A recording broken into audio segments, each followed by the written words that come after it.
Welcome back to Inherited Dawn, a One Piece podcast. We are breaking down the legends, chapter by chapter, and today we are on chapter 89, Switch. And what a fitting title. The entire dynamic of this fight, this arc, it all pivots on one single moment. The moment. Luffy launching out of that water like a cannonball. The whole crew finally reunited on the battlefield. That shot of him flying through the air is everything. If you believe this crew is destined for greatness, that they can take on the world, you might want to find that subscribe button. You're in the right place. The board is finally set. All the pieces are in position. Let's get into it. Okay, so we start right where we left off. Luffy is at the bottom of the pool, feet stuck in concrete, head just barely above the surface. And here comes Sanji, our Prince of the Sea, diving in to save his captain. It's a desperate move. He has no idea what's happening up on the surface. All he knows is that Luffy is incapacitated and time is running out. This is pure instinct for him. We saw it at the bar of tea. His immediate drive is to provide, to save, to ensure the survival of his crew. He's not thinking about the fishmen. He's not thinking about the overall battle plan. He's just thinking, my captain can't breathe. That's a great point. It's not a strategic move, it's a my friend is drowning move. And he's an ordinary human holding his breath, diving into enemy territory, completely blind to what's going on above.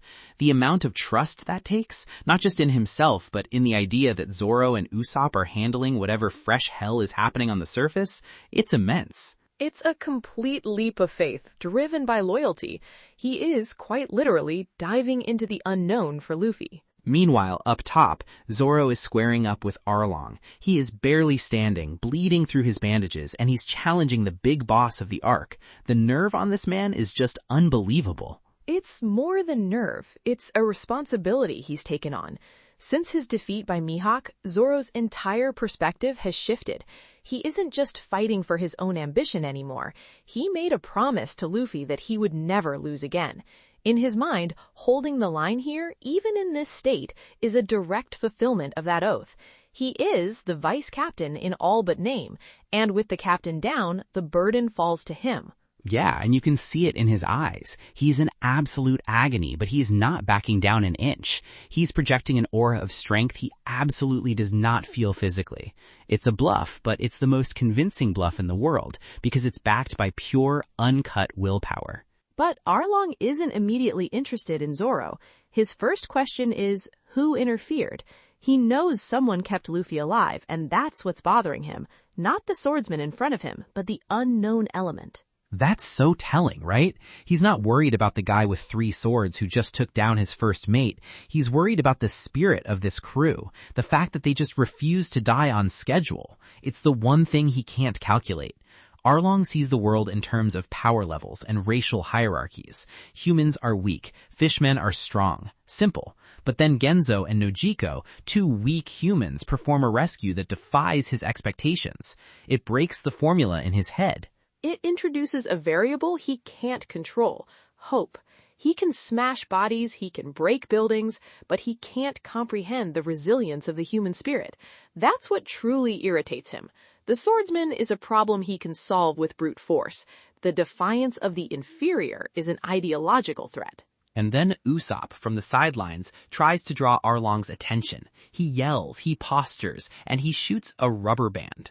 It's such a pivotal Usopp moment. He is shaking in his boots. He has seen firsthand what Arlong can do. He knows, logically, that he poses 0 threat.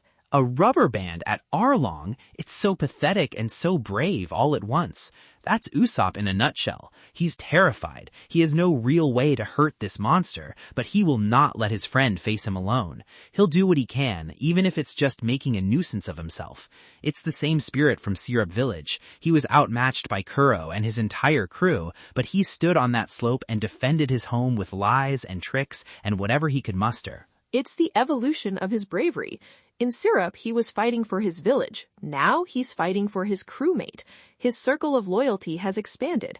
He knows Zoro is in a bad way, and his immediate instinct is to try and take some of the pressure off, even if the method is ridiculous. He's trying to be a proper wingman for the crew's number 2. The poor guy. He's doing his best, bless his heart. But Arlong doesn't even flinch. He doesn't even acknowledge that Usopp exists. It's the ultimate insult. He's not even worth a glance. Arlong, of course, completely ignores him. His focus remains entirely on Zoro. He sees him as the only credible threat on the board at that moment. And even then, he sees him as a wounded, pitiable threat. So Zoro takes his shot.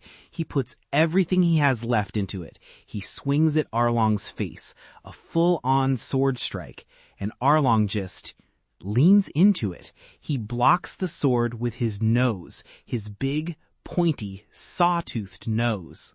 My God, this moment, it's just bizarre at first, but it's one of the most effective displays of power in the East Blue. Arlong calls it his unbreakable nose, his greatest pride. It's such a perfect character moment. It is. It establishes his power in such a unique way. He's not just strong, he's fundamentally different. His biology is a weapon. He could have blocked it with his hand or something else, but no. He uses his face. It's absurd and completely terrifying. The sound of that steel scraping against his nose, it tells you everything you need to know. Zoro's swords, which can cut through steel, can't even scratch this guy's snoot. It's a statement of racial superiority, which is at the core of Arlong's ideology. He's telling Zoro, your greatest weapon, this piece of steel you've dedicated your life to, is nothing against my very nature as a fishman. It's the ultimate dismissal. He's not even using a technique. He's just existing in a way that is superior to Zoro's best effort. This is why his racism is so deeply ingrained. From his perspective, the physical evidence is undeniable. It also sets him apart from Krieg. Krieg was all about his armor, his technology, his weapons. He was a man hiding behind a fortress of steel. Arlong is the fortress. His body is the weapon. That's a whole different level of threat. And while this is happening, Hachi, the octopus fishman Zoro just beat, starts to get back up. He thinks Usopp's rubber band was aimed at him, which is hilarious, and he gets mad. I love this little detail. It shows how chaotic the battlefield is. Hachi is completely out of it. His brain is scrambled, and he just misinterprets this tiny action as a grave insult. It's a perfect bit of comic relief in an otherwise deadly serious situation. He sees Sanji in the water heading for Luffy and immediately dives in to intercept him. This is where it gets so messy. Zoro sees it and he's shocked. He thought he took Hachi out of the fight for good. He's up here, barely conscious, trying to hold off the final boss, and now he sees his earlier work coming undone in a way that directly threatens his captain. You can feel his frustration. Now, Sanji's underwater rescue mission has a 6-armed complication he knows nothing about. This connects back to Zoro's fight with Hachi. Zoro showed him a degree of mercy. He defeated him, but didn't finish him. He could have, but he chose not to. And now, that small act of honor, a core tenet of his personal code, is directly endangering Luffy and Sanji. It's a classic example of how, in a desperate battle, no good deed is unpunished. Arlong just twists the knife. He sees the look on Zoro's face, knows he's distracted, and he mocks him. He tells Zoro, your group will die no matter what, and then headbutts him square in the chest, right on the Mihawk wound. Zoro just cries out in pain. It's brutal. This isn't a game anymore. Arlong is trying to end this. Okay, but think about what this means for Zoro. He's fighting 2 battles, one against Arlong and one against his own body. He's literally being held together by bandages and willpower. Every move he makes risks tearing that wound open again. Arlong isn't just attacking an opponent, he's attacking a raw, gaping injury that should have killed him not long ago. Exactly. The fact that he's even standing is a miracle. And now we go underwater and it's a race against time. Sanji reaches Luffy and Nojiko. He's about to kick the rock off Luffy's feet. But Nojiko sees Hachi coming behind him, fists flying. She understands the situation instantly. Sanji is focused on Luffy, and Hachi is about to deliver a series of devastating blows that would incapacitate him and doom everyone. And she does the only thing she can. She throws herself in the way. She uses her own body to shield Sanji from Hachi's flurry of punches. It's an incredible act of bravery from a non-combatant. She has no power, no training, but she is Nami's sister, and these are Nami's saviors. She will not stand by and watch them fail. This is the will of Kokoyasi village personified. It's not just about waiting for a hero anymore, it's about actively participating in their own liberation, even at great personal cost. And you know for Sanji, this is a nightmare. He's being attacked, but there's a woman in the way. He's completely compromised. He can't fight back. He can't move. He's just stuck watching her take this beating that was meant for him. We know from the Barage that his code is absolute. He'd rather die than strike a woman. And Hachi, without even knowing it, has stumbled into the perfect checkmate against Sanji. It highlights his chivalry as a strength and a critical weakness. He's powerful, but that power is bound by a code, and Arlong's crew, whether they know it or not, just found a way to exploit it. It puts him in an impossible position. He has to save Luffy, but he can't because he has to protect Nojiko, but he can't because he's being attacked by someone he's being shielded from by the person he needs to protect. It's a tactical and ethical knot. Back on the surface, things are even worse. Usopp is scrambling over the wall, screaming for Zoro because Arlong has him. He's lifted him up by the neck, just holding him there. Zoro's swords are on the ground. He's completely defenseless. It's over.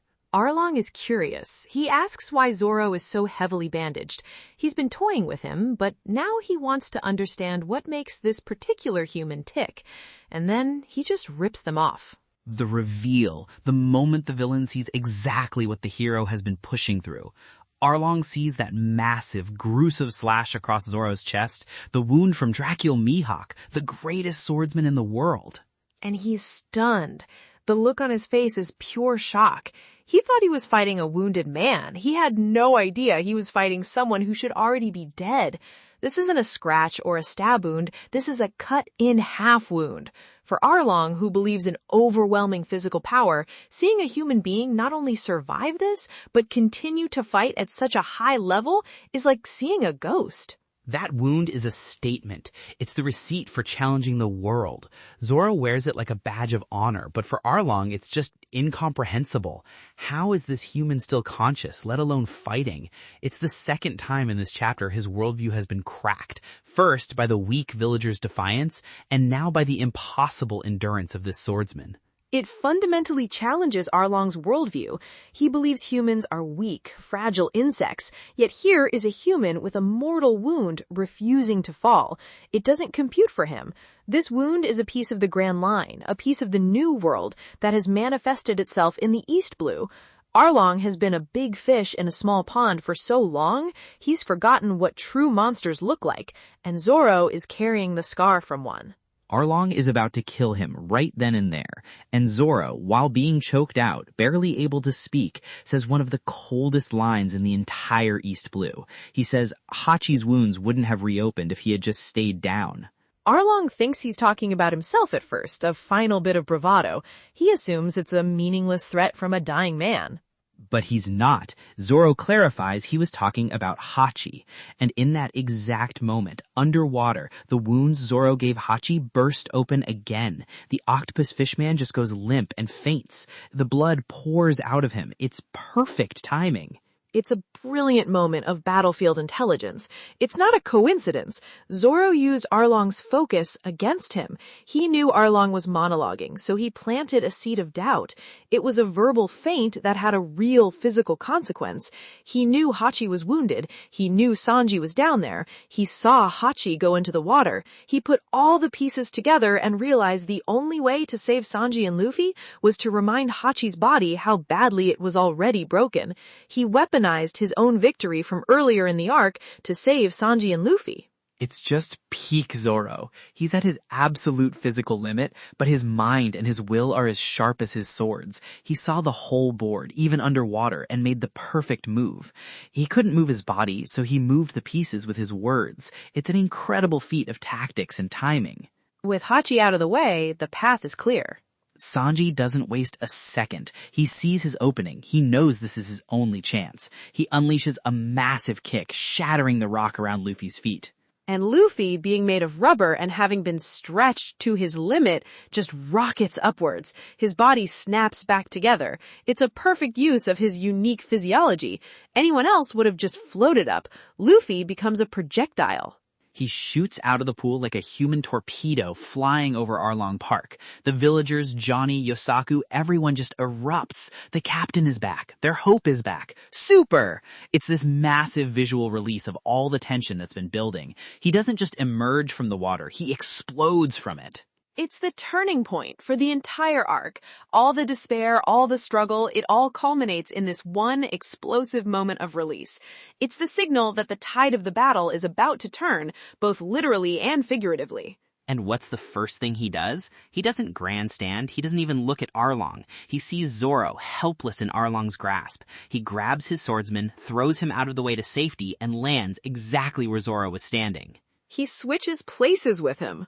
The title of the chapter, Switch. It's so good. Zoro has been holding the line this entire time, literally standing in for his captain. He took the big hits, he faced the boss, he did everything he could to keep the fight going until the real powerhouse could show up. And now, Luffy is here to take his place. He's saying, your watch is over. I've got it from here.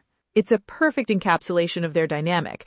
Zoro will hold the world at bay until Luffy arrives, and Luffy will always arrive. There's an unspoken, absolute trust between them. Zoro didn't need to call for help. He just needed to endure. Luffy didn't need to ask what happened. He just saw his friend in danger and acted. It's the core of their relationship right there in one panel. And then he just lets loose a storm of punches, a gum-gum gatling, a gum-gum bazooka, whatever it was, it's just a blur of fists straight into Arlong's face and chest. It's pure pent-up rage. It's helplessness, listening to his friends get hurt for who knows how long. He was conscious down there. He heard Zoro's cries of pain. He felt the impacts Nojiko was taking through the water. This isn't strategy. This is catharsis. This is punishment for everyone Arlong has hurt, funneled through Luffy's fists. The flurry of attacks is so overwhelming it sends Arlong flying back, and he ends up lying in a heap at the foot of Arlong Park Tower. For a second you think, maybe that was it? Maybe that rage-fueled assault was enough? But it wasn't. Arlong gets up. He seems to have taken no significant damage at all. He wipes a little blood from his mouth, but he's standing, and he's not even breathing hard. And that's the gut punch. Luffy threw everything he had in that first barrage, and the monster just shook it off. This isn't Captain Kuro or Don Krieg. This is a different level of enemy. Krieg would have been vaporized by that. Kuro would be a smear on the pavement. Arlong just gets up. It reestablishes him as a true monster. But Luffy's response is the real main event. He looks at Arlong completely unfazed and says, that was just his warm-up exercise. Bro, that line, that is pure captain energy. He just saw his best shot get shrugged off, and his response is to basically say, good, now the real fight can start. The absolute confidence. He's not just physically strong, his will is unbreakable. He just spent an unknown amount of time nearly drowning. He's probably exhausted, and he comes out with the coldest one-liner imaginable. It completely reframes the power dynamic. Arlong thought he was invincible. Luffy just told him, you're not even the main event, you're the training course. The psychological battle has officially begun. Luffy is seizing the narrative. He's not going to let Arlong be the one who dictates the terms of this fight. It's a declaration that he is on a higher level, not just in strength, but in spirit. And then, to cap it all off, we cut to where Luffy threw Zoro. He lands in a heap on the ground, and the first thing he says is that he's going to kill Luffy for that. It's the perfect comedic release after such an intense sequence. It completely shatters the tension. It's so them. Zoro was just saved from certain death by his captain, and his primary emotion is annoyance at the rough landing. It just brings everything back to their core relationship. They can be in the middle of a war for a country's soul, and they'll still bicker like brothers. It's why we love them. It shows their bond is so strong they can be casual like this, even in the most dire of circumstances. It lets the audience breathe for a moment before the real battle begins. A reminder of who these people are at their core. Despite the epic stakes, they are still just a bunch of chaotic kids. We also got Oda's author comment for the week. He's thanking someone for setting up his Mac and says he's so happy he could cry. It's always a delight to see. The creator of this epic world-ending battle is just a guy happy about his new computer. It's a nice touch of humanity that grounds the whole fantastical experience. It is. What a chapter. The whole crew is finally on the field, the captain has arrived, and the main event is about to start. Every single Straw Hat played a crucial role in getting us to this point. Usopp's distraction, Sanji's rescue, and Zoro holding the line. It was a team effort to get Luffy his one-on-one. Even Nojiko played her part. It wasn't a solitary victory. Exactly. They function as a crew. It's not just Luffy and his sidekicks, they are a unit. When one is down, the others step up. That's the whole philosophy. This chapter is the perfect demonstration of that. If you've been enjoying our breakdown of how all these pieces fit together, consider leaving a comment. We'd love to hear which moment in this chapter hit the hardest for you. Yeah, let us know. Was it the nose block, the wound reveal, or Luffy's big entrance? All right, let's get into predictions for Chapter 90. Robin, you first. My first prediction is that Arlong will now try to monologue. He's a very proud creature, and his pride has just been challenged. Luffy's warm-up comment cut deep. I think he's going to start explaining his ideology to Luffy, probably bringing up his history and his specific hatred for humans. He'll want Luffy to understand why he's going to be crushed. He needs to reestablish his intellectual and moral superiority before crushing him physically. Oh, I could totally see that. He needs to justify his superiority now that it's been questioned. My first one is that the fight is going into the water. Arlong took Luffy's first assault on dry land, on Luffy's terms. Now he's going to show Luffy what a fishman can do in his natural element. He's going to drag the fight into the pool to establish his dominance and exploit Luffy's devil fruit weakness. It's the ultimate home field advantage. That makes sense. My second prediction is that Nami will finally make her move. She's been watching from the sidelines, trapped by her past.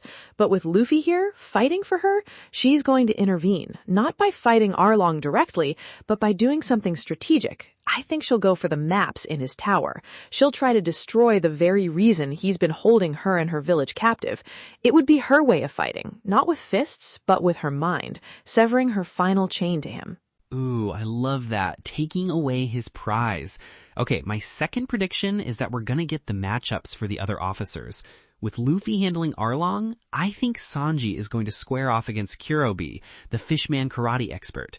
It's a perfect clash of fighting styles. Sanji's elegant kicks versus the powerful underwater martial art. And that leaves Usopp to deal with Chu, the guy who spits water like a rifle, a long-range sniper duel. It's a classic setup for the crew to show their individual strengths. That would be a classic structure. The captain takes the boss while the crew handles the subordinates. It would give everyone a chance to shine and overcome their own specific challenges. Sanji proving his kicking style is superior, and Usopp proving his cleverness and marksmanship can defeat a biological weapon. Exactly. This is where the whole crew proves their worth. All right, that's what we've got for this week. The warm-up is over. The real battle for Kokoyasi Village begins now.